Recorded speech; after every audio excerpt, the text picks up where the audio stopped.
isang sobrang popular na Middle Eastern perfume, alternative to Creed Aventus.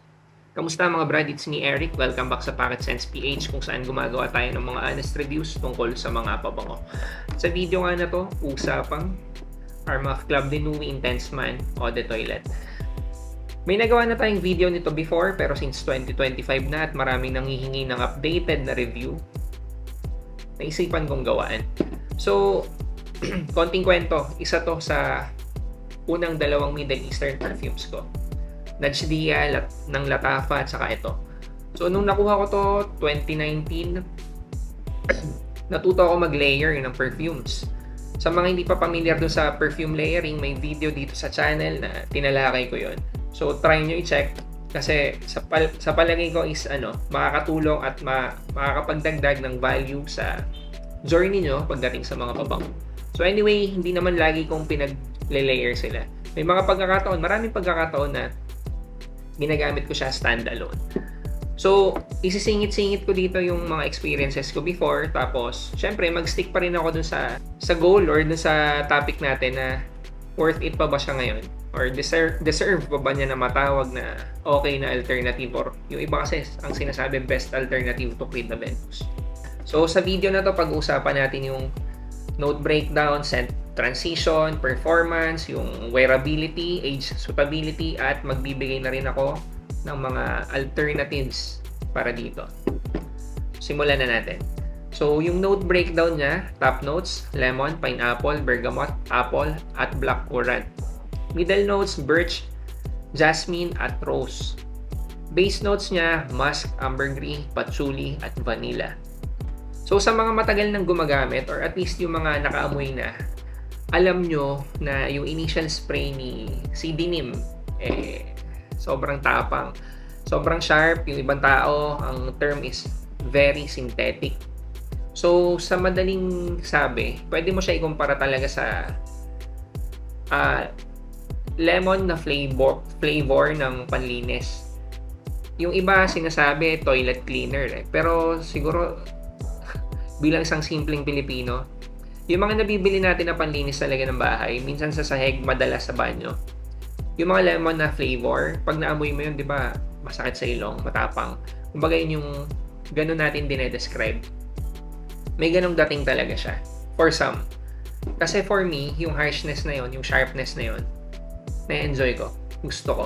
Isang reason kung bakit nakaraming bote ako nito for personal consumption, bukod sa nagdedecant kami at binibenta namin. Pero for personal consumption, oversprayer ako nito kahit may ganun pa siyang harshness sa opening. So tumatagal din yung harshness na yon. Kaya para sa mga bago lang sa hobby ng pagkokolekta ng pabango at kung napapanood mo to at interesado kang subukan, suggestion ko, huwag kang mag-spray ng madami kasi baka mabigla ka at very subjective kasi ng sense of smell, di ba? Magkakaiba tayo ng tolerance pagdating sa pangamoy. At kung medyo mahina-hina yung tolerance mo sa mga ganitong harshness, baka ma-judge mo kagad siya, baka hindi mo kagad magustuhan. So, ang masasabi ko lang, maghintay ka muna ng ilang minuto kasi mamaya sasabihin ko kung bakit.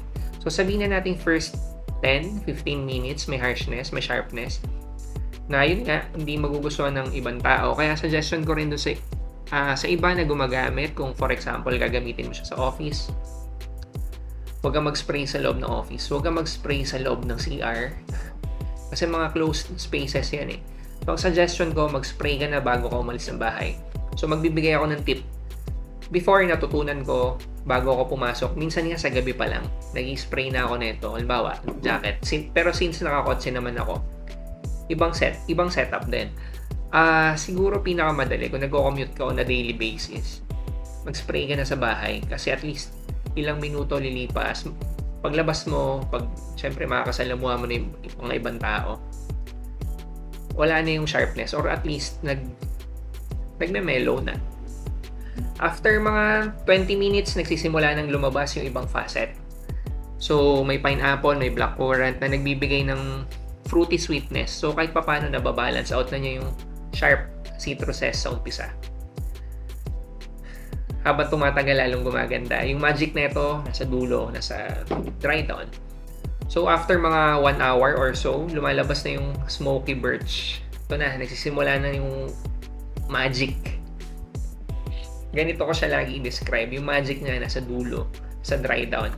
So nagdadagdag ng masculinity, may depth, tapos sobrang inviting. Personal experience, wala talaga. Wala talagang masamang masasabi. Mapalalaki or mapababae, nabibigyan siya ng compliment. At ang kagandahan nito, kung magkakaiba tayo may mga tao na gusto malakas lang ang projection, may mga tao na gusto malakas ang sillage. So masasabi ko, both. Pero pagdating sa dry down, yung sillage talaga niya, magical. Papasok ka ng isang, yung work ko before, pumupunta ako sa iba't ibang ospital, nakikipag-usap ako sa iba't ibang departments, nakapustura ako, nakadamit ako na maayos. So, gusto ko mag-iwan ako ng magandang impression. Yung pagkakita pa lang nila, pagkaamoy pa lang nila, naka-package na. Marami akong experiences na kapag pumasok ako, naglakad ako doon sa kung ano mang department yan, maririnig mo doon sa likod, may nag-uusap. Ang bango. So, syempre, iba-ibang salita yan. Depende kung ano magsalita or mag-usap yung mga tao. Pero ganun, madalas.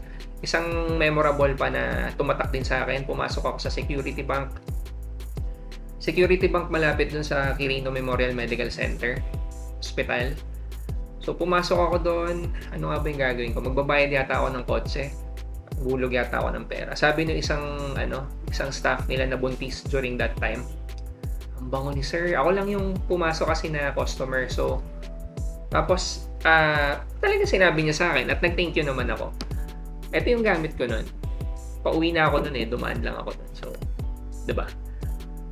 Imagine niyo na lang yung setup sa bangko. Air-conditioned pa yun. Mamaya pag-uusapan natin yung mga air-conditioned setting tsaka mainit na setting. So, hindi doon nagtatapos yung transition ng amoy niya. Yung fire dry down niya, so sabi ko nga kanina, after 1 hour or so, diba? Sabihin na natin between 1 hour, 2 hours. Kasi depende talaga kung yung setting na kung nasan ka Kung mainit, baka mas mabilis mag-transition yung scent. Kung nasa air-conditioned setting ka, mas matagal. So, sa fire dry down, lumalabas na yung warm and creamy na musk, vanilla, at ambergris. Yung combination nila ang yummy. Tapos, imagine mo yung transition na yung pagiging smoky, tapos unti-unti lumalabas yung pagiging creamy, nakakombine dun sa pagiging smoky. Isa pang gusto ko lang i-clarify, kapag sinasabi ng mga tao na smoky, hindi automatic yan na amoy usok. Yet, ito yung parang, imagine niyo na lang may aura na naiiwan. Tapos yung aura na yun may amoy. Yun yung smoky. Tapos kumakalat siya, naglilinger sa hangin. Siguro, pwede nating i-translate na humahalimuyak. Pero kasi kapag sinabi mo humahalimuyak, parang mas naididikit natin dun sa mga pambabae or mas softer side of scents. Ako ganun ko kasi siya na i-imagine Pag sinabi mong smoky, parang ang angas, tsaka more masculine pakinggan, diba? So anyway, yun. Ang ganda ng transition niya. Ang rugged nung umpisa kasi ang sharp, ang harsh.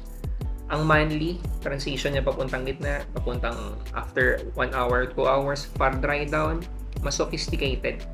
Kaya sabi ko nga sa inyo, yung work ko before, pumupunta ako sa iba't ibang departments ng mga hospital. Literal na iba't ibang departments na mi-meet ko yung matataas na tao sa iba't ibang hospital. At syempre, kung ganun yung naka-itinerary sa akin for a specific day, gusto ko naka-package, hindi lang yung damit yung maayos, pati yung amoy yung maayos.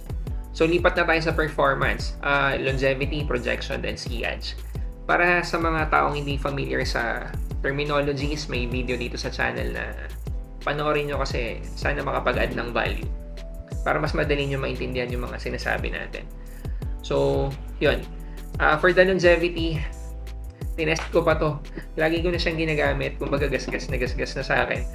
Pero bago kasi ako gumawa ng video, ayoko nung parang biglang salang ganyan. Tinesting ko, magkakaiba yung ways ko ng testing, pero for this, ginawa ko, bago matulog, nag-spray ako, balat, saka sa damit.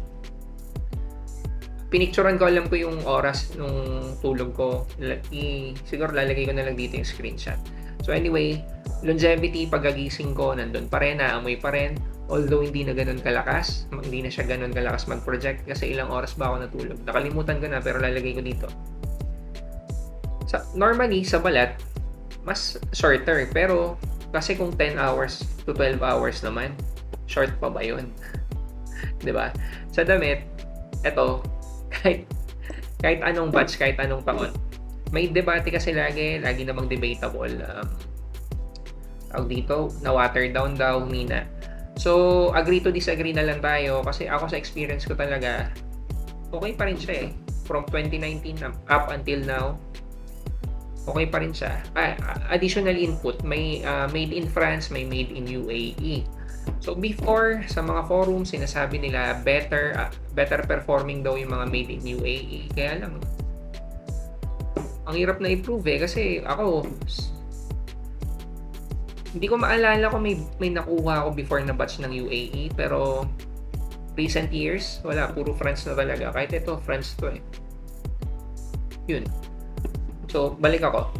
Projection niya, at least nung first few hours, mga 2 to 3 hours naman lagi yan. Minsan umabot ng 4, depende nga sa setting. Malakas yung projection. Ito yung ayaw ng asawa ko nito kasi masyado matapang nga. Nung first few hours. Gusto niya lang dito yung dry down. Yun. Sillage, sinabi ko na kanina, sobrang solid ng sillage nito. Yung naiiwan na amoy, yung naiiwan na aura na ang bango, ang smoky, ang pleasant, parehong lalaki at babae yung may gusto ng amoy na to. Yeah, kahit naman si Creed Aventus, yung mga smoky batches ni Creed Aventus, hindi ako ganun ka-expert kay Creed Aventus kasi may fruity tsaka may smoky batches na tinatawag. So anyway, at least dun sa mga nabasa ko before, smoky batches ni Aventus, similar, tinatawag na boxer dropper. Kapag tinawag na boxer dropper, ang nagbibigay daw kasi ng compliment mga kapwa lalaki or yung wala naman discrimination eh, tatagalogin ko na yung mga bading. So ganun, may mga ganung kwentuhan sa mga forums before. Based sa experience ko, oo, may similar experiences ako na same sex, kapwa lalaki, whether straight na lalaki or bading, nabibigyan ng compliment. Pero ako, kung babasahin ko yung body language kasama yung binibigay na compliment, both ng lalaki at saka ng babae, para sa akin, sobrang pleasant kasi nung amoy niya. Kaya, hindi ko masabing unisex to pero kung lalaki yung nagsusuot na ito, talagang mabibigyan siya ng compliment. Ang sobrang magical ng dry down, sobrang okay yung pagiging smoky niya. So, in terms of performance, andun to sa taas. Hindi pa natin pinag-uusapan yung presyo, diba? Scent pa lang, tsaka yung performance, parehong panalo. When and where to use? Same sa Creed Aventus kahit saan, kahit kailan. Casual wear, panglabas, pang mall, o kahit nga pang date sa gabi. Nag-work siya kahit mainit, nag-work siya kahit malamig. Yun yung isang bagay na gustong-gusto ko dito. Kumbaga, kahit ito lang yung pabango ko ganon. Kahit wala na yung iba, kahit ito na lang ako araw-araw, pwede, kakayanin. Hindi ko siya masabing kasing versatile ni Dior Sauvage, pero pwedeng malapit doon yung pagiging versatile niya. Kasi, yun nga, ang dami ko nang nagamit na ganito at whether gabi or whether umaga, nag-work naman siya. I mean, nabibigyan ng compliment. Tapos, kasi bukod dun sa compliment na binibigay ng ibang tao, ako personally, gusto ko naamoy ko kasi gusto ko. So, pasok siya dun sa ganong both categories Office setting, pwede, pero katulad ng sinabi ko kanina, huwag kang mag-spray sa loob ng office. Kung mag-spray ka sa CR, siguro make sure na lang na wala ibang tao. Sabihin na natin walang tao, tapos nag-spray ka. Tapos may biglang pumasok. Parang ganun pa rin kasi kulob. Feeling ko offensive. Offensive siya for some. Lalo na yung initial spray. The first few minutes. Date nights, pwede kasi subok ko na. Kaya niyang i-cut through yung lamig. So, pwede siya sa gabi. Tapos, nag-iiwan siya ng magandang impression at least based sa experiences ko Cooler weather, katulad ng sinabi ko, cuts through cold, so kaya niya, pwede siya. Hindi siya katulad ng ibang mga considered freshy na parang pag ginamit mo sa gabi, wala na yung performance kasi hindi tumatago sa lamig. Ito, pwede. So kung gagamitin mo lang siya sa mainit, ang masasabi ko pwede siya sa weather ng Pilipinas. Kaya lang, ingat ka lang sa initial spray. Kaya paulit-ulit ako dito at ine-emphasize ko kasi baka may mga nakakapanood, lalo na yung mga bata. Alam ko kasi na-hype to 1 year, 2 years, o 3 years ago. Nagugulat ako, mga teenager na yung nagtatanong ng tungkol dito eh. Well, talon muna ako sa age suitability since yun ay napapag-usapan. Para sa akin, bagay siya 20s pataas. Teenagers, agree naman ako na pwede nyong gamitin. Pero, yung initial spray lang kasi yung wino-worry ko. Feeling ko, yung mga teenager kasi baka hindi masyado maingat dun sa opening. Baka mamaya mag-spray kayo sa loob ng classroom. Kagulo yun. Baka may mahilo. So, anyway, kung gagamitin mo sa mainit, mag-spray ka muna sa bahay or at least yung sa malayo sa mga ibang tao bago ka pumasok sa loob ng isang closed na space. Lalo na kung commuter, diba? Putya, papasok ka sa jeep. Baka kasi imbis na mapure, pangit pa yung sabihin, diba? Yun, kung 20 cent up, pasok na pasok to, regardless kung ano yung suot mo. Kahit nakasando ako, gagamitin ko doon. Pero mas bagay siya nung, hindi naman yung formal, no? Pero mas bagay lang siya. Kahit ganito lang, simpleng t-shirt lang. Sando, may mga much better gamitin. Yun. Pero hindi naman sa hindi pwede. Pwede pa rin.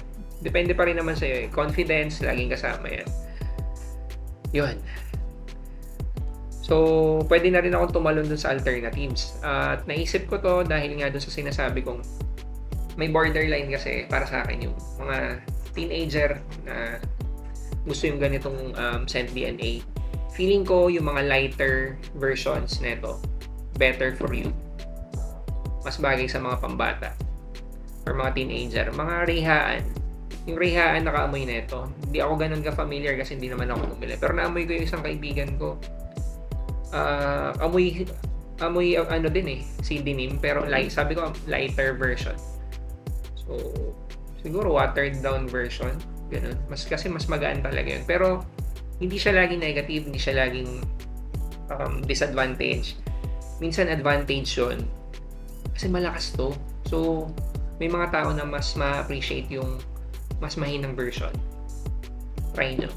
Kung medyo mas may budget kayo, Montblanc Explorer.